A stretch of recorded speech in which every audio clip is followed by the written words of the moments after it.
News तव्हांखे ॾींदासूं। Punjab police Jaranwala साने जा 3 मुख्य जवाबदार गिरफ़्तार करे वरिता आहिनि।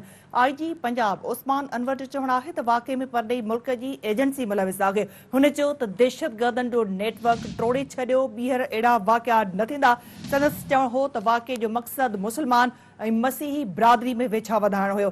अहम ख़बर खां अव्हांखे अपडेट कयूं पिया। पंजाब पुलिस जड़ावाला थाने जा 3 मुख्य जवाबदार गिरफ़्तार करे वरिता आहिनि। आईजी पंजाब उस्मान अनवर जो चवणु आहे त वाक़े में परॾेही मुल्क जी एजेंसी मुलविस आहे। हुन चयो त दहशतगर्दनि जो नेटवर्क टोड़े छॾियो, ॿीहर अहिड़ा वाक़िया न थींदा।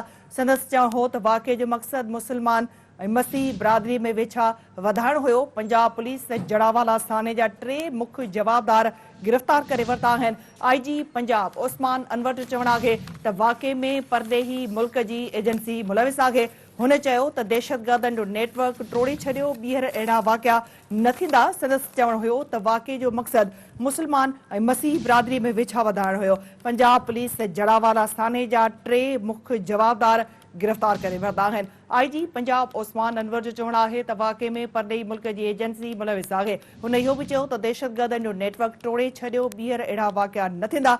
संदसि चवणु हो त वाक़े जो मक़सदु मुस्लमान ऐं मसीही बिरादरीअ में वेझा वधाइणु हुयो। पंजाब पुलिस जड़ावाला थाने जा 3 मुख्य जवाबदार गिरफ़्तार करे वरिता आहिनि। ही ब्रेकिंग न्यूज़ अव्हां सां शेयर कयूं पिया। इंतिहाई अहम ख़बर खां अव्हांखे आगाही ॾियूं पिया त पंजाब पुलिस जड़ावाला थाने जा 3 मुख्य जवाबदार गिरफ़्तार करे वरिता आहिनि।